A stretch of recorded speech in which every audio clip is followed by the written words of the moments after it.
Bueno, mis amados hermanos, la última petición y que tiene que ver con nosotros, por eso dice al plural, no nos metas en tentación. ¿Qué puede usted ver en esa palabra? ¿Qué puede captar en esa simple frase que dice no nos metas en tentación? Hablando todos en una sola voz, colectivamente, como un cuerpo. ¿Sabe qué es lo que estamos reconociendo? Que necesitamos su ayuda. Estamos reconociendo que somos frágiles, que somos débiles, que no podemos depender de nuestra fuerza. Lo que le estamos diciendo a nuestro Padre es que sin ti no podemos vivir sin caer. Estamos dando un clamor de dependencia. Tengo que depender de ti. Eso es lo que estamos diciendo. Y nosotros necesitamos entender esto, hermano. Que es una frase de rendición. Son palabras de humillación. Porque ahora, para recordar un poco lo que es el Padre Nuestro, cuando dice Padre Nuestro, yo tengo que entender que mi relación con Dios es de padre a hijo. Y dice nuestro, que me ha incluido en su familia. Amén. Jamás pensé ser parte de esta familia celestial, que son ustedes. Cuando dice que estás en los cielos, aprender a reconocer y tener la perspectiva de quién es Dios, su posición, su soberanía, su excelencia, su alteza, que lo ve todo, lo gobierna todo, Él es soberano, merece mi respeto. Cuando dice santificado sea tu nombre, ¿sabe? Lo asocio, esa es la primera petición.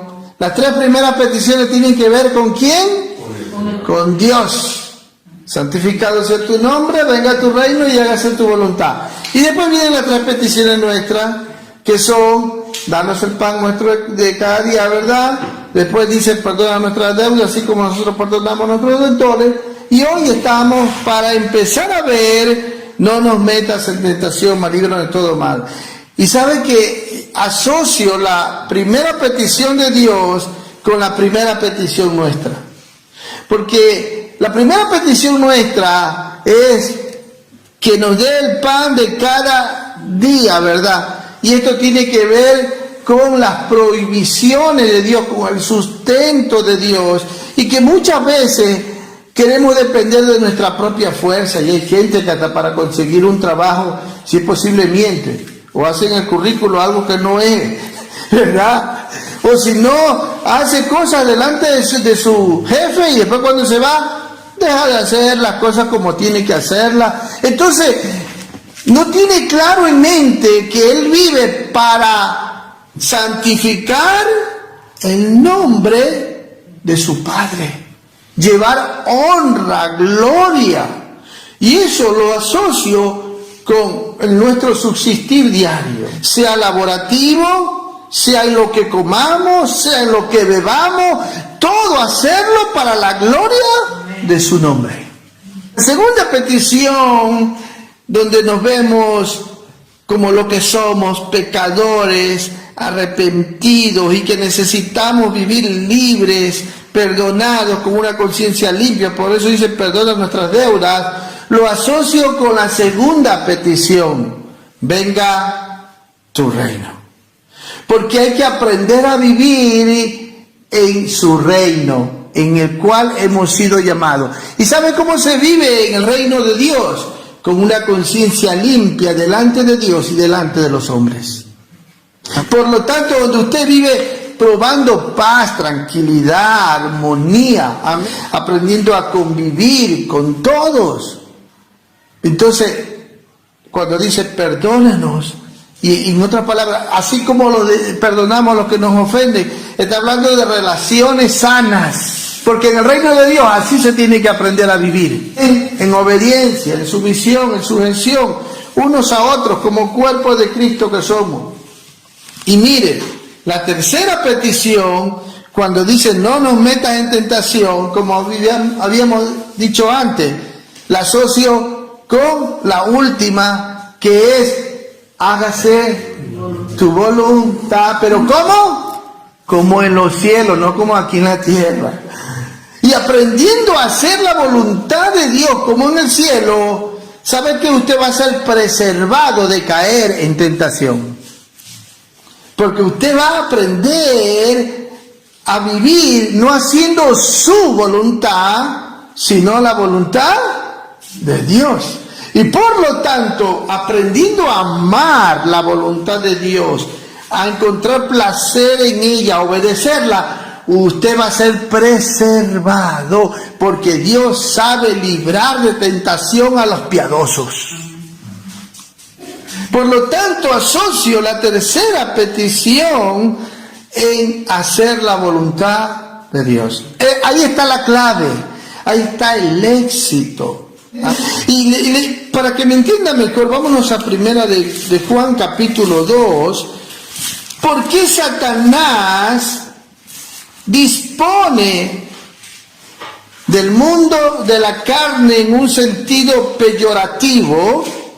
Porque tuvo éxito en la tentación en el huerto de Edén.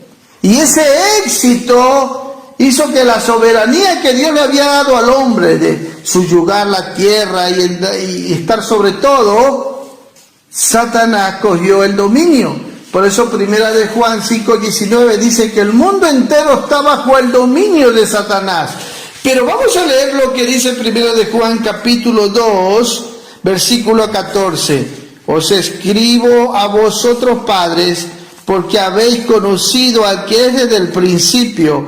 Os he escrito a vosotros jóvenes, porque sois fuertes, y la palabra de Dios permanece en vosotros, y habéis vencido al maligno. Versículo 15. Vamos a ver por qué Satanás dispone, amén, del mundo de la carne. Dice, no améis al mundo, ni las cosas que están en el mundo. Si alguno ama al mundo, el amor del Padre no está en él, porque todo lo que hay en el mundo, los deseos de la carne, los deseos de los ojos y la vanagloria de la vida, no provienen del Padre, sino del mundo, y el mundo pasa y sus deseos. Pero el que, si se da cuenta, asociado con la tercera petición de Dios, pero el que hace la voluntad de Dios será preservado, permanece para siempre, será cuidado, será protegido.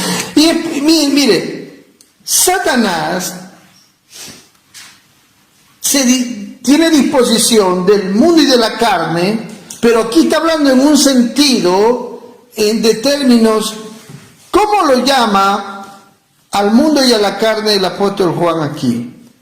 Muchos creen que cuando se habla aquí se habla de que es algo terrenal, ¿verdad? El mundo o la carne, pero no, está hablando en un sentido espiritual, de deseos,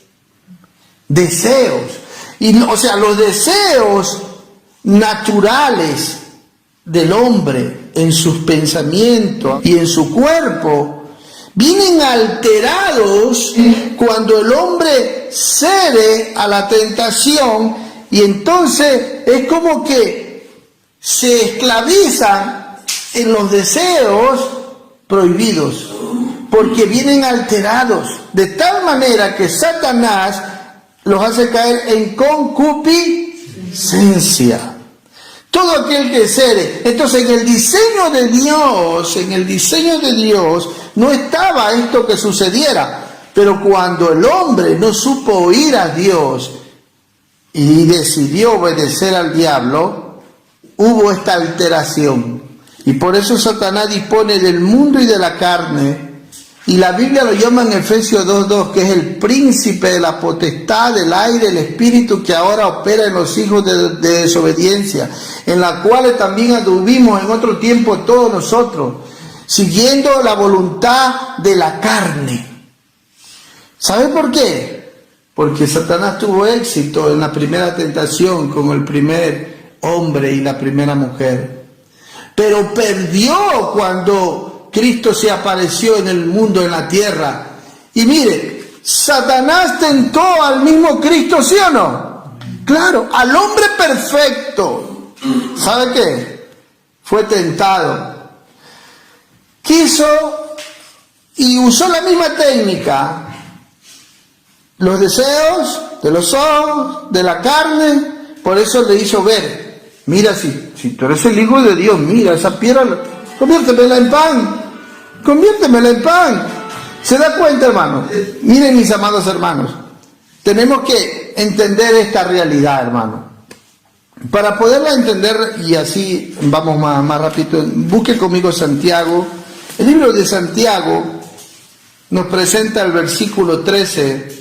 Cuando alguno es tentado, no diga que es tentado de parte de Dios, porque Dios no puede ser tentado por el mal, ni Él tienta a nadie.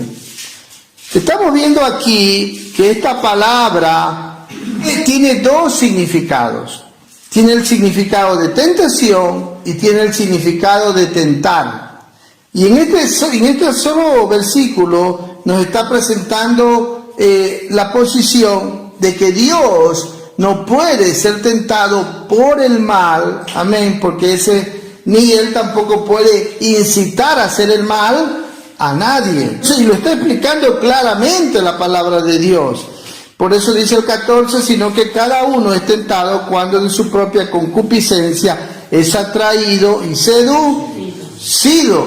Por lo tanto, del primer significado, estamos viendo aquí que está hablando sobre el hombre, un problema interno del ser humano. Pero esta palabra también tiene otro significado, que es el significado de poner a prueba. Por eso dice, si usted lee ahí mismo el versículo 2, dice, hermanos míos, tened por sumo gozo cuando os halléis en diversas pruebas. Este es el segundo significado. Nosotros tenemos que entender esta diferencia, ¿está claro? En el versículo 13 está diciendo que es imposible en el primer significado que Dios pueda tentar, y que porque Él tampoco puede ser tentado a hacer el mal ni incita a hacer el mal a nadie. Pero en el segundo significado habla en sentido de pruebas, porque de ese mismo sentido tiene, origina con esos dos significados.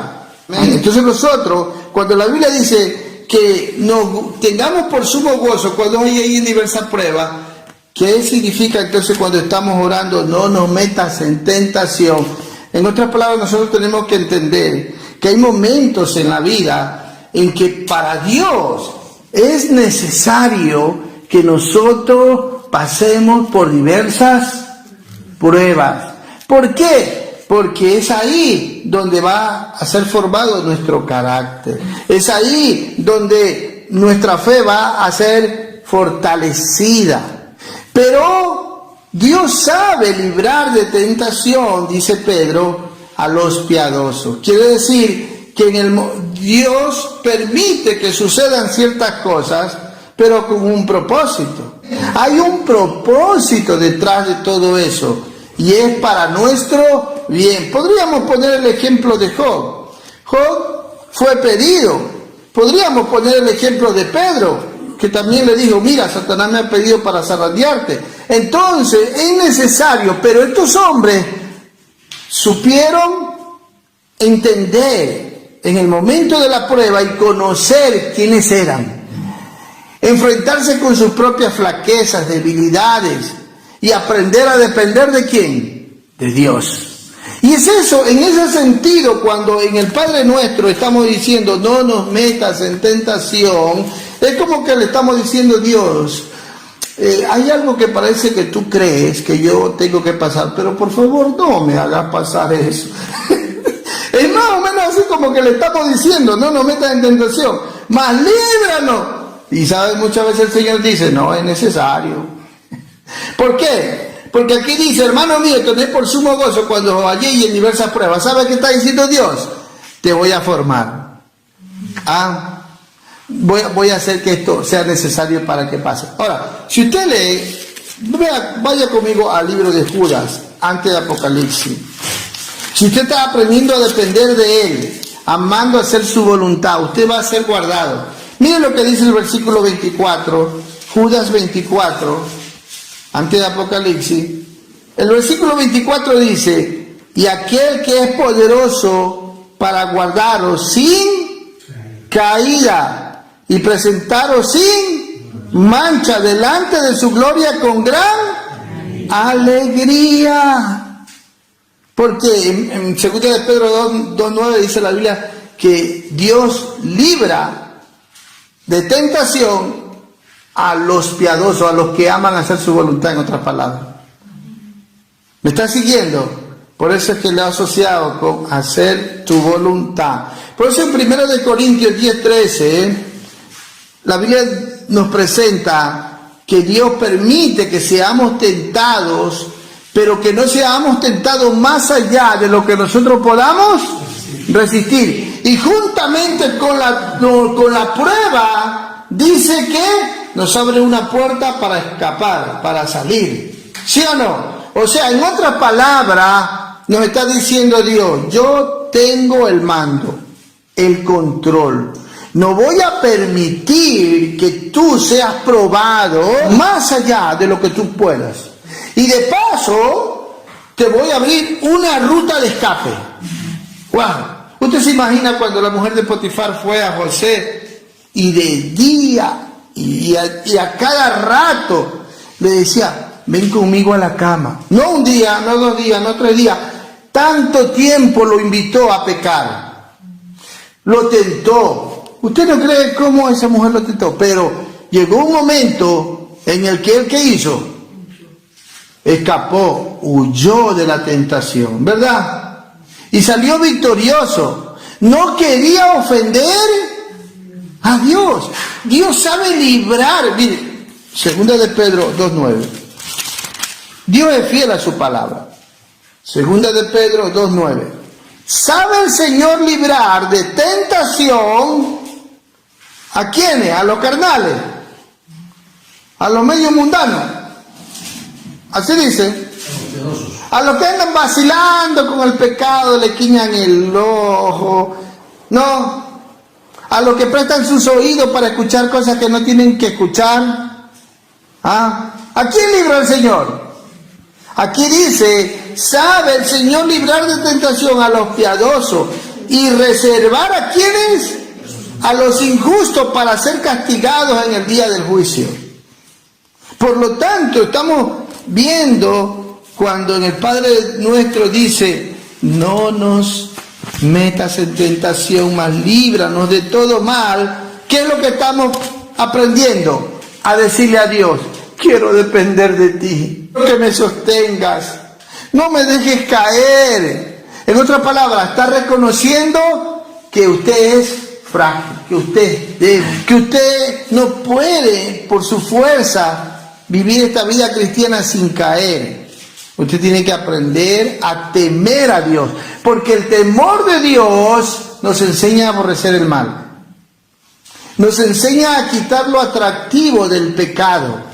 Lo que antes para nosotros era atractivo, ya no lo es con el temor de Dios. Amén.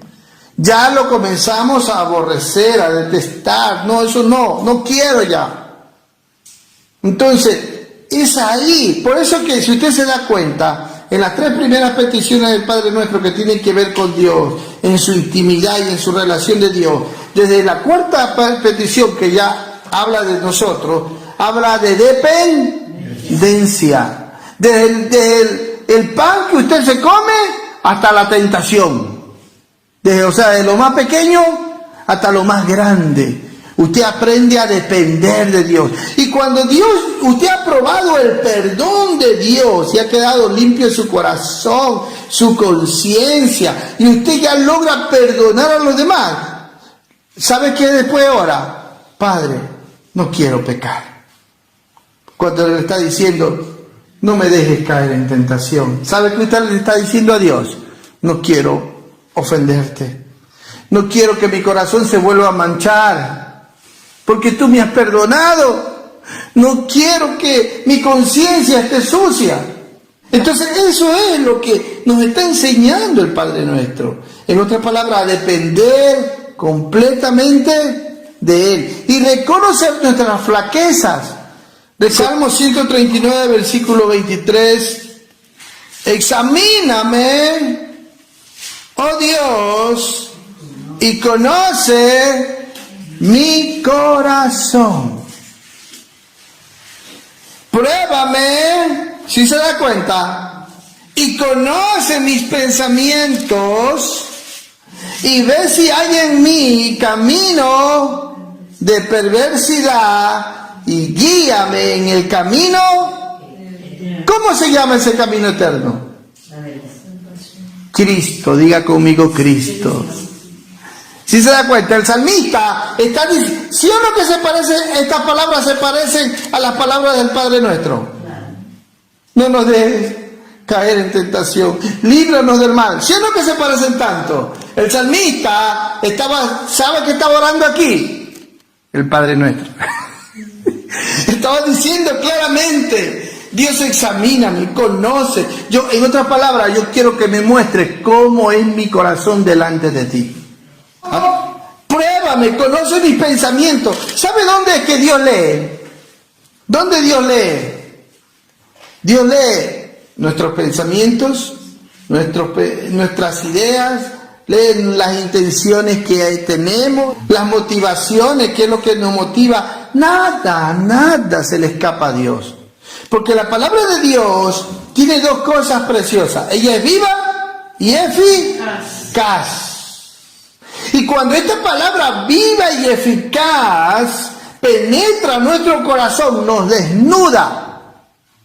Porque ella va a leer las intenciones de nuestro corazón, nuestros pensamientos, lo que queremos hacer y por qué queremos hacerlo. Es importante que entendamos las palabras que está diciendo el salmista. Y por eso miren lo que dice, y ve si hay en mí camino de perversidad. O sea, en otras palabras, se está disponiendo a Dios, ¿para qué? Para que Él no solo aprenda a conocerse, sino Él no viva ofendiendo. Pero como ayer le decía, hay muchos que cogen como pretexto, no es mi debilidad, y siguen en lo mismo y en lo mismo. No, hermano.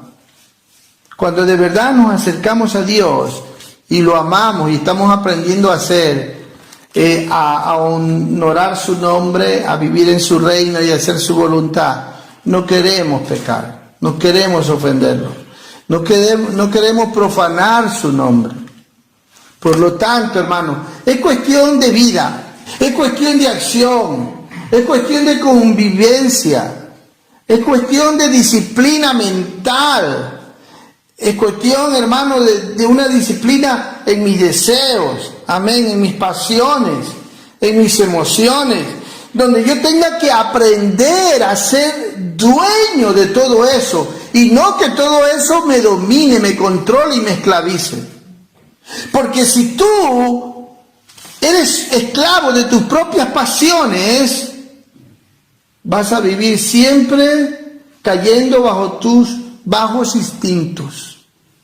Si tú eres esclavo de tus emociones, siempre vas a vivir ofendido, resentido, llorando, que todo te duele, que todo te afecta, porque vas a vivir que eso es lo que va a controlar tu vida, va a guiar tu vida. No.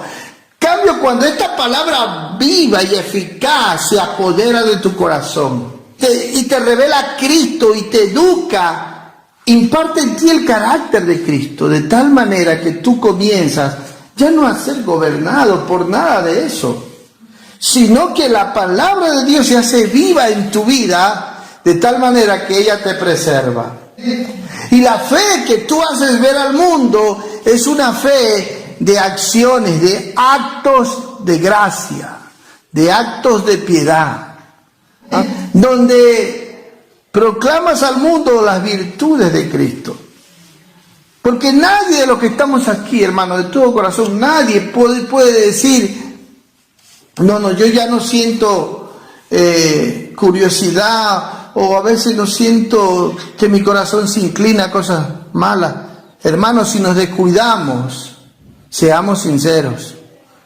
Si nos descuidamos en la comunión, en la búsqueda con Dios, el primero que nos va a engañar, ¿sabe cuál será? Nuestro propio corazón. Y por lo tanto, mayor que nuestro corazón es Dios. Y tenemos que aprender a depender de Él y de su gracia para no pecar. ¿Ah? Mire, Job hizo un pacto con sus ojos.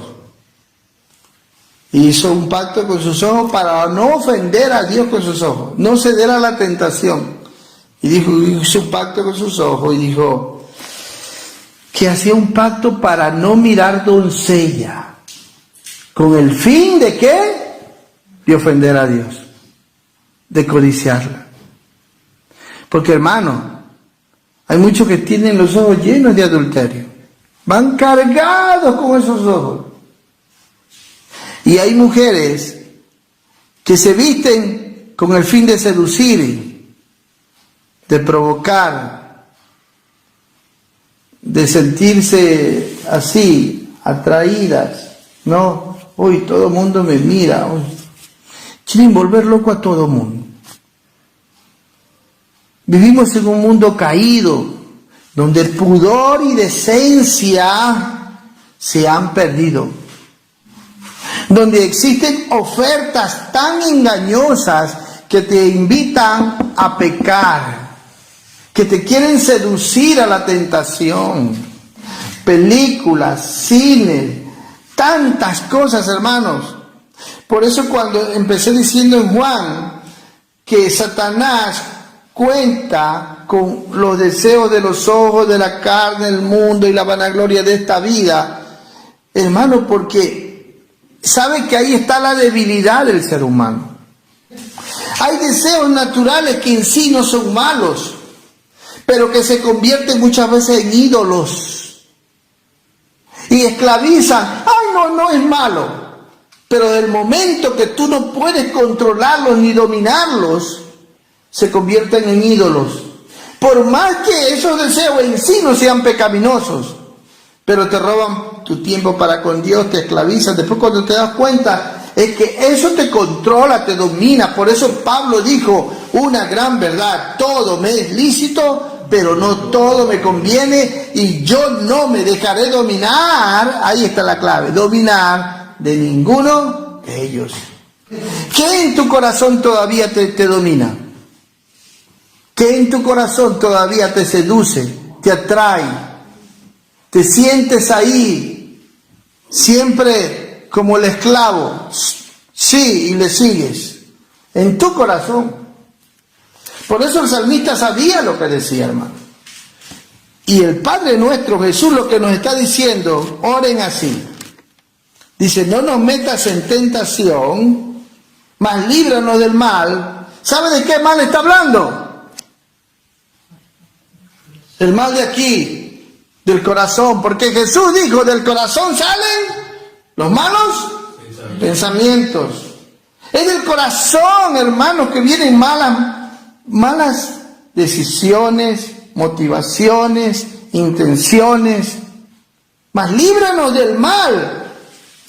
Y hermanos, nosotros tenemos, pero el que está diciendo esto, nosotros tenemos que entender, hermano. No está hablando de un mal ajeno, o sea, nosotros tenemos que ser sinceros con Dios. Yo no tengo que decir a Dios, Dios, líbrame de todo lo malo que hay en mí. Como decía el salmista, ve si hay en mí camino de perversidad. Esa es una oración bíblica, hermano. Porque Cristo vino a deshacer las obras del diablo, ¿sí o no? ¿En dónde la vino a deshacer? ¿Dónde estaban las obras del diablo? En el corazón.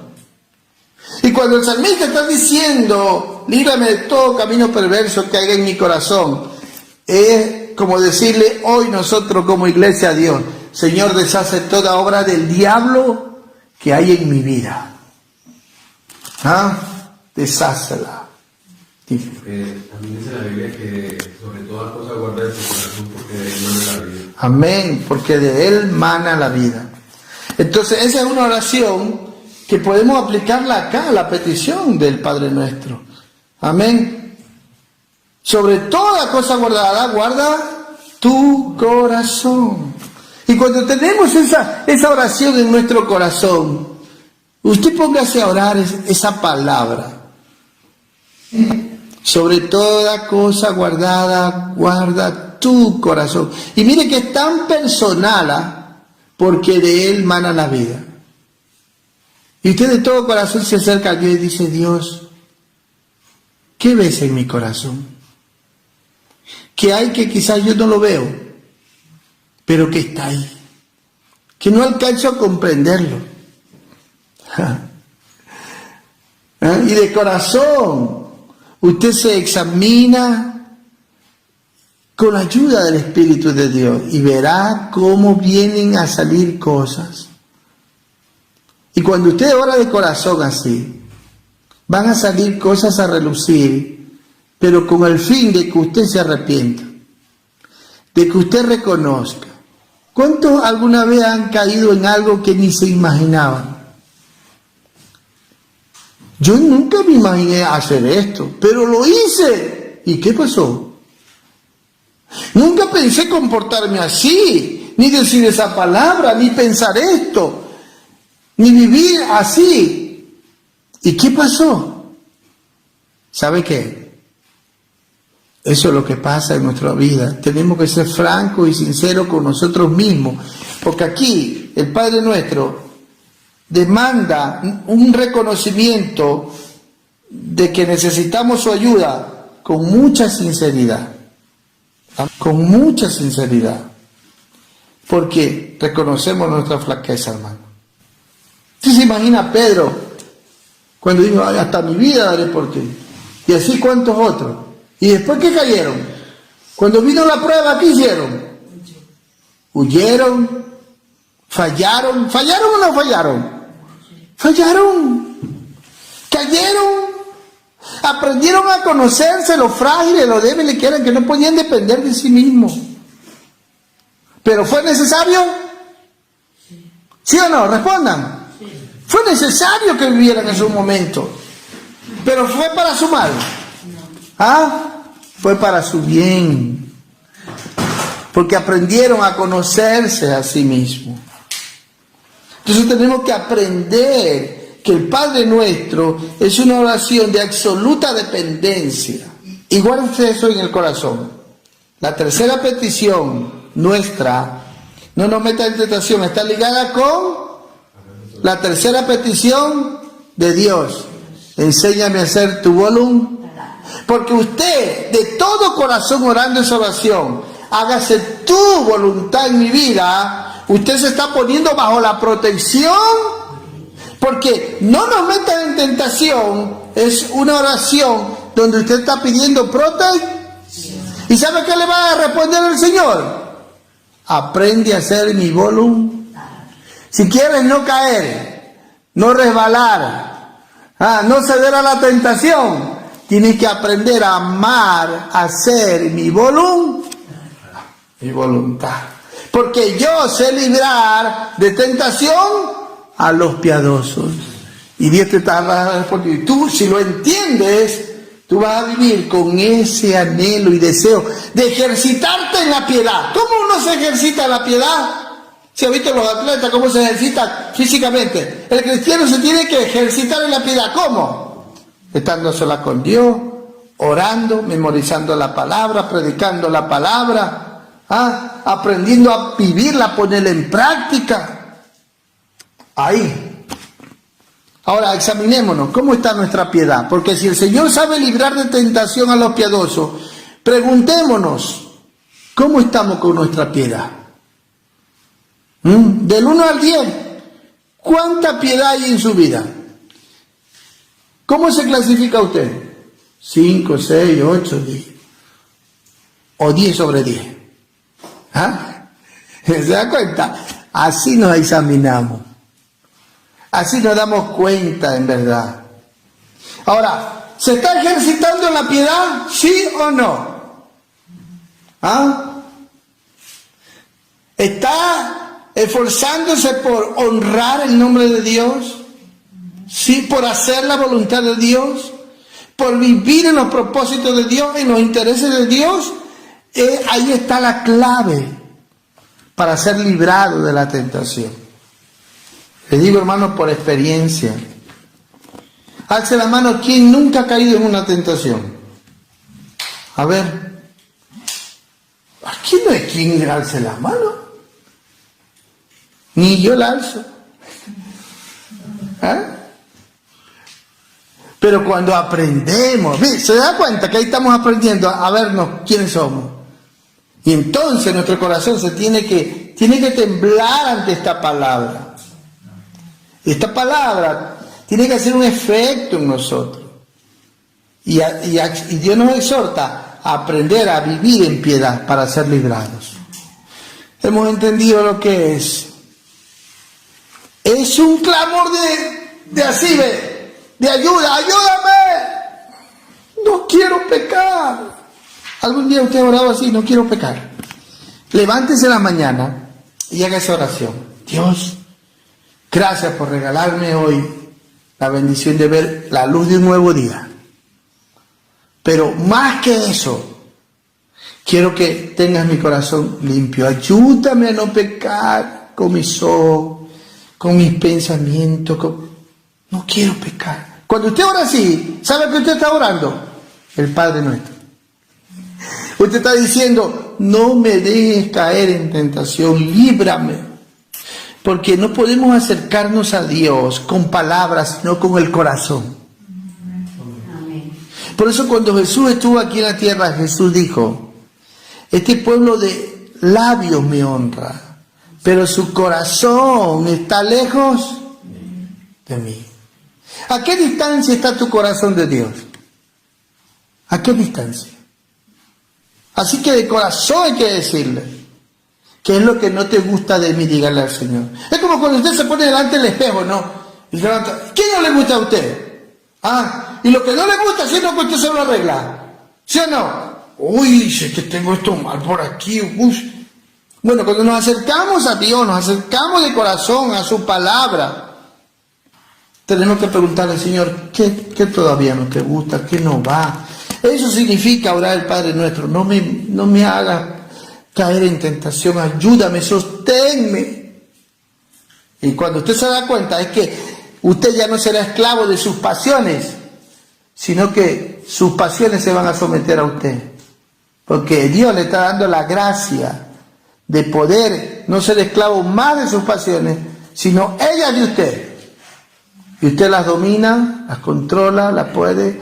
No será más esclavo usted de su mal temperamento que anda gritando, anda todo el mundo. Ya no sí, tratando mal. No. Será usted a desarrollar un carácter santo para dominar su temperamento.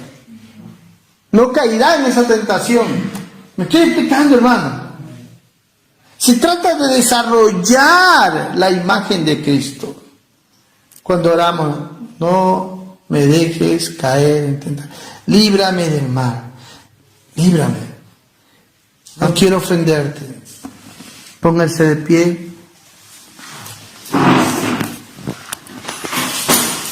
Y vamos de todo corazón a orar. Amén.